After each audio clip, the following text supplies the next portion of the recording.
Mesdames et messieurs, bonjour, soyez les bienvenus dans Télé-Église. La beauté sauvera le monde, a écrit Dostoïevski. Ce qui semble certain, c'est qu'elle nous aide à vivre un peu mieux en voyant la beauté dans les choses. Nous parlons aujourd'hui beauté avec notre invité, Adrien Bordonnet. Vous avez terminé un master en philosophie, vous écrivez en ce moment une thèse en esthétique à l'Université de Lausanne. Vous êtes également réalisateur des films documentaires pour la RTS, la radio-télévision suisse. Je cite Après l'hiver et Alexia, Kevin et Romain. Et vous allez donner des cours sur la beauté à l'Université populaire de Bienne. À qui s'adressent ces cours et pourquoi avoir choisi ce thème-là en particulier? Alors, c'est des cours qui s'adressent vraiment à tout le monde, à l'ensemble de la population, qu'on ait un bachelor, un master ou pas fait d'études ou quoi. Je pense que la philosophie, c'est quelque chose qui joue un rôle important dans la vie de chacun. Je pense qu'on a tous des moments où on se pose des questions, on a besoin de repères, où on se questionne sur des grandes questions typiques de la philosophie. Donc, je trouve que c'est important d'ouvrir la philosophie à un maximum de monde. Et c'est ça la fonction principale, je crois, de ces cours de philosophie à l'université populaire. Donc, populaire, le mot, c'est le bon, je crois. Il faut vraiment... voilà, tout le monde a besoin, je crois, un petit peu de philosophie dans la vie. Et pourquoi le thème de la beauté, je trouve que c'est quelque chose qui n'est pas forcément... qui est valorisé aujourd'hui dans sa version très superficielle, quoi, le canon de beauté, l'apparence, voilà, qu'on valorise sur les réseaux sociaux et tout ça. C'est pas tellement de cette beauté-là que je parle, mais d'une autre beauté qui est cruciale dans la vie, de réussir comme vous l'avez dit au début, à voir la beauté autour de nous, à voir ce que la beauté nous apporte au-delà de la simple apparence. Voilà, je pense qu'on ne peut pas vivre sans beauté. Après, il s'agit de voir justement philosophiquement de quelle beauté on parle, qu'est-ce que nous apporte vraiment la beauté. Voilà, c'est plein de questions qu'il faut venir explorer à ce cours-là. Justement, avant de donner une définition de la beauté, Nicolas Meyer et Bastien Beziger se sont promenés dans les rues de Bienne afin de demander aux passants qu'est-ce que la beauté. Voici leur réponse. La beauté, ça dépend, ça peut être la beauté intérieure, donc quelque chose de joli. Voilà, une place qui pourrait être encore plus belle, qui est belle, mais un peu plus de verdure, ça serait peut-être plus beau encore. Pour moi, la beauté, c'est l'expression du visage. C'est-à-dire que vous avez une personne qui physiquement est peut-être pas très belle, mais elle a dans son expression quelque chose qui m'attire. Et pour moi, c'est ça la beauté. C'est pas le fait d'être maquillée, c'est pas le fait de... voilà. C'est vraiment l'âme de la personne que l'on peut sentir comme ça. Pour moi, la beauté, c'est principalement, on va dire plus le physique, surtout avec la société de maintenant. Mais pour moi, la beauté de base, c'est surtout un petit peu l'intérieur, quoi. C'est surtout l'apparence intérieure, la personnalité des gens, quoi. La beauté, elle est éphémère, c'est quelque chose qui se vit et puis qu'on voit de l'intérieur. Après, ce qu'on voit physiquement en parlant, arrivé à un certain âge, ça n'a pas de sens. La beauté de quelque chose, d'un beau paysage. Ce qui est beau, en général, c'est quelque chose qui est bien équilibré, qui est en harmonie. Ça, moi, je trouve la beauté, ça se définit un peu par là. La beauté, c'est tellement différent pour chacun d'entre nous qu'une œuvre d'art d'une personne, ça peut être vu pas jolie d'une personne et magnifique d'une autre. Dans l'art, j'aime bien l'abstrait. J'aime beaucoup quand c'est à la personne qui regarde l'œuvre d'imaginer ce que ça représente pour la personne qui l'a faite. Moi, je pense à Botticelli. Ça me vient comme ça à l'esprit. Y a aussi, par exemple, le David. C'est la beauté, c'est la sculpture qui est fantastique. Quand on regarde une sculpture, quand on regarde un tableau, quand on regarde quelque chose qui est beau, ça nous inspire à quelque chose de merveilleux, quoi. Ça nous donne un élan dans la vie d'être, plus joyeux, et puis puis d'être en harmonie, et puis être en paix. Tous des philosophes dans les rues de Bienne. Une réaction par rapport à ce qui vient d'être dit? Non, je pense que c'est vraiment tous des philosophes. Il y a plein d'intuitions qui sont justes, qui sont pertinentes. Et puis dans le cours, il s'agit vraiment justement de repartir de ces intuitions, puis de demander à quelqu'un, quel objet trouvez-vous beau? Pourquoi est-ce que vous le trouvez beau? Est-ce que du coup il est important? Puis après, il y a toutes sortes de définitions qui viennent de l'histoire de la philosophie, qu'il s'agira ensuite d'exposer un peu dans un deuxième temps et de voir. Et il y a pas mal d'intuitions justement qu'on entend là, qui viennent d'en fait de la philosophie. Je pense qu'on est nourri par la philosophie sans s'en rendre compte. Il y a un monsieur qui dit la beauté, c'est ce qui est harmonieux, et c'est la définition explicite de Aristote. Donc il y a 2500 ans, il dit la beauté, c'est l'harmonie. Donc voilà, il y a plein de choses qui sont justes, qui sont philosophiques, qui sont en nous, qu'il s'agit de réexplorer, de réinvestiguer, et puis de nourrir aussi par des lectures qu'on fera pendant ce cours. Alors, la beauté, c'est l'harmonie, mais y a-t-il une définition plus précise des philosophes sur la beauté, par exemple? Alors, il y a toutes sortes de définitions. La philosophie, ça fait 2500 ans au moins que ça existe, donc l'histoire des définitions de la beauté est longue, mais il y a cette définition-là d'Aristote. Il y a aussi Platon qui rapproche beaucoup la beauté de la bonté et de la vérité. Donc, ce qui est beau, selon Platon, est automatiquement aussi bon et aussi automatiquement vrai. Enfin, c'est trois choses qui vont ensemble. Une chose ne peut pas être vraie sans être bonne et belle. Donc, il y a un trio là qui est assez étonnant aujourd'hui. On n'a pas du tout tendance à associer forcément bonté et beauté et vérité, alors que pour Platon, c'est presque la même chose. Donc là, il y a quelque chose aussi à aller chercher. Il y a aussi le romantisme allemand qui est très intéressant par rapport à la beauté, donc toute l'esthétique romantique qui rapproche aussi pas mal la beauté de la vérité, puis qui estime que c'est au travers de l'art et de la beauté dans l'art qu'on peut accéder à la vérité. Aujourd'hui, on a peut-être tendance à penser que c'est plutôt la science ou les choses comme ça, les sciences dures, et l'observation et tout ça qui nous amène à la vérité. Selon une tradition qu'on trouve chez Nietzsche, Heidegger, c'est vraiment l'art et la beauté en art qui peut nous faire accéder à quelque chose qui est au-delà des apparences et qui serait le vrai. Donc il y a vraiment toutes sortes de définitions qu'il s'agira un peu de comparer, de comprendre. Alors, quand tu as écrit « Est beau ce qui plaît universellement sans concept », nous avons en nous-mêmes la capacité prodigieuse de dire quand quelque chose est beau ou quand il ne l'est pas. La beauté a-t-elle une considération universelle? Ça, c'est vraiment un apport de Kant en philosophie, de dire que voilà, quand on estime que quelque chose est, par exemple, agréable, on estime qu'un vin est bon et comme ça, on dit voilà, moi je trouve qu'il est bon, j'ai du plaisir à le boire, chacun ses goûts, peut-être vous ça vous plaira, moi pas et tout ça.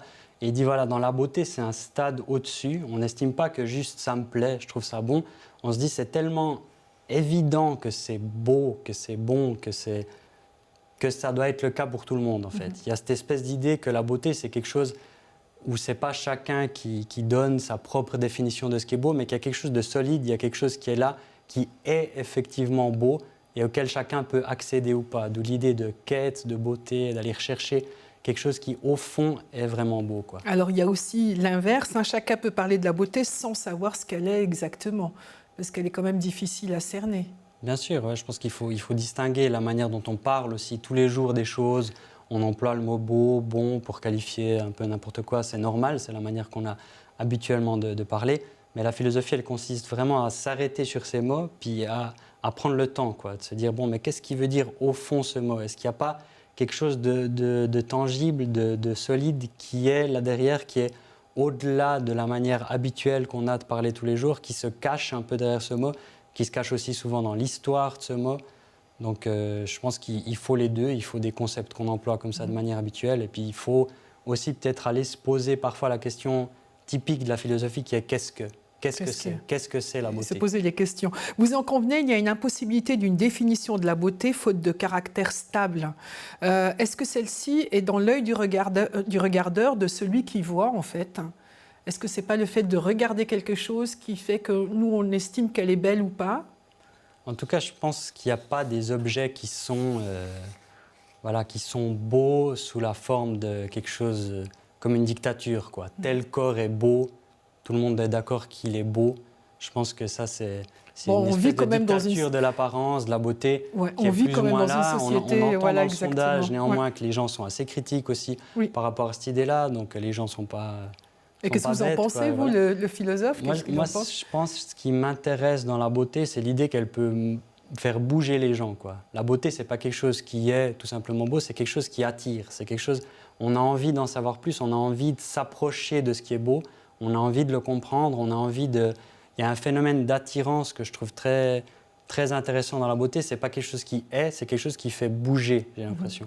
Et ça, je trouve que c'est intéressant. Puis la définition de la philosophie, donc, qui vient de philos et sophia, ça veut dire l'amour de la sagesse.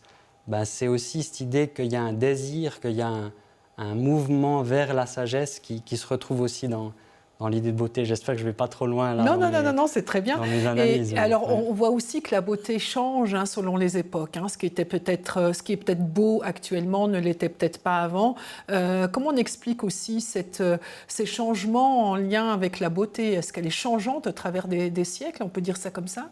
Alors, je ne suis pas spécialiste des modes, donc ça, c'est plutôt justement des phénomènes de mode qui font que tel corps était à la mode à un certain temps, que tout d'un coup, il faut être tout maigre, que tout d'un coup, il faut avoir un autre type de corps et tout ça. Je ne suis pas spécialiste de ça et ce n'est pas vraiment ce sur quoi va porter le cours. Moi, ce qui m'intéresse, c'est vraiment les concepts de beauté en philosophie. Donc, les philosophes qui se sont vraiment posé la question et qui ont finalement quand même toujours défendu la beauté en disant, voilà, on ne peut pas vivre sans beauté. Vous avez cité la phrase de Dostoïevski au début, la beauté sauvera le monde. Voilà, il y a beaucoup de philosophes qui ont pensé ça et qui ont pensé que la beauté avait un rôle vraiment important dans la vie, qu'il s'agissait de mieux définir, qu'il s'agissait d'investiguer. Alors, vous êtes réalisateur, donc vous êtes dans le cinéma, dans l'image. Est-ce que vous utilisez aussi la beauté, l'esthétique? Et comment vous l'utilisez dans l'approche, dans vos documentaires? Il y a quelque chose d'assez mystérieux. Moi, c'est sûr que pour filmer quelqu'un, pour faire un film sur quelqu'un, il faut que je le trouve beau. Il y a un rapport de beauté qui est très important. Qu'est-ce que vous trouvez beau? Mais alors justement, c'est là que pour moi, la philosophie, c'est aussi un questionnement plus que des réponses. Il s'agit de se dire, le dernier film que j'ai fait, c'était sur des personnes en situation de handicap qui vivaient dans un foyer où je suivais leur passage à l'âge adulte. Je les trouvais vraiment beaux. Il y avait vraiment une attirance vers leur beauté et tout ça qui était totalement atypique, mais qui me faisait vraiment... Il y avait un désir d'aller vers eux, de les comprendre, de les filmer. Et je pense que la beauté jouait vraiment un rôle important dans ce rapport d'attirance vers quelque chose qu'on a envie de saisir, qu'on a envie de comprendre, dont on a envie d'être proche. Tout ça, donc, ouais. Vous avez utilisé un terme atypique. Est-ce que c'est ça, au fond, la beauté, être atypique? Je pense que la beauté, c'est quelque chose qui fait c'est une définition un peu courte, mais dont on veut se rapprocher, qui fait bouger, qui fait pas... Voilà, il n'y a pas la beauté, on le consomme passivement, on est content, c'était beau, il y a un mouvement, un désir de beauté qui fait qu'on est en mouvement, et ça, je trouve que c'est quelque chose de... Est-ce que c'est ça qui en fait son utilité, le fait qu'elle donne envie d'aller en mouvement? Il y a ça, puis il y a aussi, comme dans le sondage qu'on a entendu, il y a quelqu'un qui parle de la place centrale au début, qui dit, voilà, elle est belle, ça pourrait être encore plus beau. Il y a un aspect très important de la beauté qui est l'aspect décoratif. On a besoin d'être entouré de beauté pour vivre dans un monde qui est décoré, mais pas dans un sens péjoratif, dans un sens où on a besoin qu'autour de nous les choses soient belles. Et puis là, il y a un lien aussi à l'écologie. Il dit que ça pourrait être un peu plus vert et tout ça.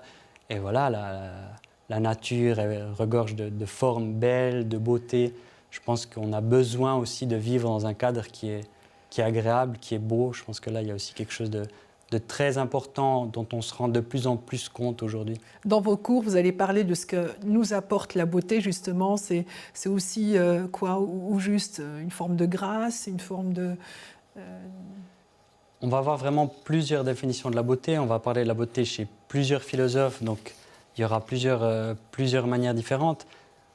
Une manière que je trouve intéressante, par exemple, chez Heidegger, c'est de dire vraiment la beauté me permet d'accéder à quelque chose de vrai, quoi. Si je vois quelque chose, un verre sur cette table, je ne le trouve pas beau, je le considère simplement comme verre, je n'ai pas d'accès à peut-être ce qu'il est vraiment au-delà de sa simple utilité, tandis que si je considère quelque chose sous l'angle de la beauté, je m'intéresse vraiment à lui, à ce qu'il est, et peut-être que j'ai accès à quelque chose qui l'est plus profondément. Le verre n'est peut-être pas un bon exemple, oui. Mais voilà, il y a cette opposition aussi utilité-beauté.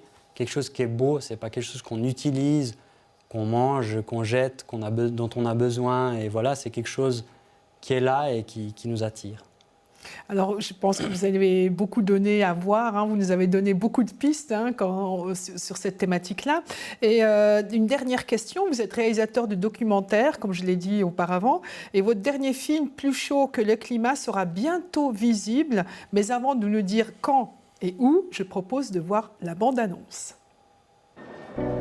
J'ai 19 ans, je viens de sortir du gymnase. J'ai l'impression de me battre contre des géants. C'est à eux que le monde il appartient, quoi.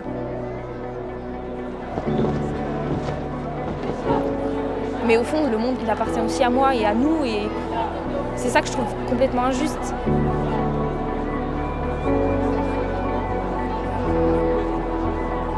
Sie demonstrieren, blockieren Strassen, Eingänge und Zugänge zu Firmengebäuden.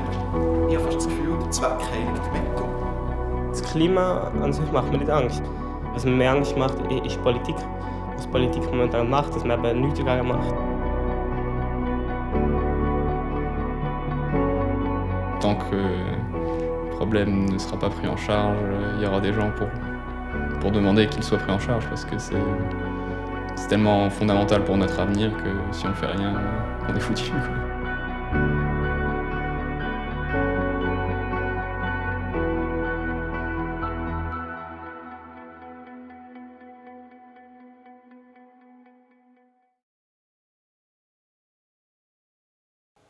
Adrien Bordonnet, comment avez-vous eu l'idée de faire un tel documentaire ? Tout au départ, j'ai rencontré Jeanne Euvray, c'est un des personnages du film, qui était tout au début de ce mouvement de grève pour le climat, puis un truc qui m'a profondément touché dès le départ, en fait, un mélange de fragilité, peut-être un petit peu de naïveté, puis en même temps un truc hyper vrai, de vouloir lutter pour une cause si importante et de prendre ça au sérieux. Et puis typiquement, je trouve qu'il y a un mélange assez clair de beauté et de vérité. Je trouve que c'est vraiment des jeunes qui luttent pour un truc qui est vrai, que tout le monde sait, quoi, le réchauffement climatique. On se met un peu des œillères, mais tout le monde se rend de plus en plus compte qu'il y a une urgence là, qui est là. Et je trouve qu'il y avait un truc hyper beau de ces jeunes qui se battaient pour cette vérité. Donc là, Platon a peut-être pas tout tort, le lien beauté-vérité, je trouve qu'il était vraiment là, et ça c'est le moteur principal au départ, ensuite des rencontres, un casting, tout ça. Et puis alors c'est un documentaire qui a duré combien de temps, enfin sur la longueur alors, à peu près ? On les a filmés à peu près pendant 1 année, parce que l'important c'était de suivre un peu l'évolution de ce combat, qu'est-ce qui fait qu'on lutte, qu'est-ce qui fait qu'à un certain moment peut-être on doute un petit peu sur les idéaux qu'on défend, on change peut-être d'avis, on relance, en plus il y a tout d'un coup un certain virus qui débarque, donc ça repose aussi pas mal de questions. Donc on a filmé pendant 1 année l'histoire de cette lutte. Est-ce que quand vous filmez, vous mettez en place une forme d'esthétique au niveau de l'image, par exemple ? Est-ce que vous pourriez la décrire, Adrien Bordonnet ? Alors moi j'étais assez préoccupé par l'image, mais j'avais la chance d'avoir un très bon chef opérateur, donc Bastien Beziger, qui est très pointilleux et très attentif aux questions d'image et plutôt justement de beauté au sens d'harmonie. Donc je crois que les images sont assez bien composées et tout ça. C'est pas moi le principal responsable de ce qui est pour moi est assez réussi, en tout cas au niveau de l'image. Mais voilà, moi ce qui m'intéressait au niveau de la beauté de ces jeunes, c'était cette énergie-là, et puis de se dire, moi je vis dans ma vie de trentenaire, j'ai pas de contact avec des jeunes de 16 ans qui luttent tout d'un coup pour le climat. Qu'est-ce qu'ils font, qu'est-ce qu'ils vivent, pourquoi ils sont là-dedans ? Il y a une découverte et une rencontre assez émouvante et assez belle. Voilà, on peut employer le mot beau un peu à toutes les sauces aussi, hein, mais il y avait quelque chose que je trouvais très beau dans cette lutte. Donc au-delà de leur apparence, du fait qu'ils soient beaux ou pas, c'est pas la question. Il y a un truc vraiment beau, je crois, dans cette lutte pour le climat. Oui, c'est ça qu'on comprend dans la beauté, c'est qu'il faut faire une différence entre la beauté plastique, en fait, finalement, et puis une beauté, même quelquefois dans une forme d'idée aussi, hein. Quelque chose qui peut vraiment plaire, hein. Comme vous dites, comme vous l'avez expliqué auparavant, c'était plutôt qui donne envie d'être en mouvement. Et quel a été le mouvement pour vous par rapport à ce film, Adrien Bordonnet ? Toutes sortes de choses. Il y avait vraiment cette rencontre donc, de ces jeunes. Il faut vraiment se dire, quand on réalise un documentaire comme ça, on débarque un peu dans un milieu où on ne connaît personne, où on découvre plein de choses. Moi, j'étais assez halluciné au début de débarquer dans des séances hyper sérieuses, animées par des jeunes de 16 ans qui étaient là, qui avaient préparé un PowerPoint, qui présentaient leurs trucs, qui organisaient leurs manifs, qui prenaient ça hyper au sérieux, ce truc de climat. Et puis il y a aussi une lucidité que je trouve très impressionnante, quoi. Tout d'un coup, à 16 ans, ils sont hyper conscients de ce qui est en train de se passer, peut-être plus que la majorité d'entre nous, et ils prennent ça au sérieux et ils se disent, bon voilà, qu'est-ce que je peux faire comme jeune de 16 ans ? Comment est-ce que je peux agir là-dessus ? Il y avait un truc très, très fort qui a fait qu'on a tenu le coup pendant une année. Est-ce qu'on peut dire que ces jeunes ont une belle vie ? Quand vous formulez ça comme ça, je pense au fait qu'ils n'ont pas la vie la plus difficile. Hein. Ils en parlent dans le film, ils sont conscients de faire partie des gens qui ont aussi peut-être le privilège d'avoir le temps de s'engager pour ces causes-là et tout ça. Ils font tous le gymnase, donc ils ont une belle vie, entre guillemets, quand on dit, voilà, t'as la belle vie. Je ne connais pas toute leur intimité, hein, ils ont comme des problèmes comme tout le monde.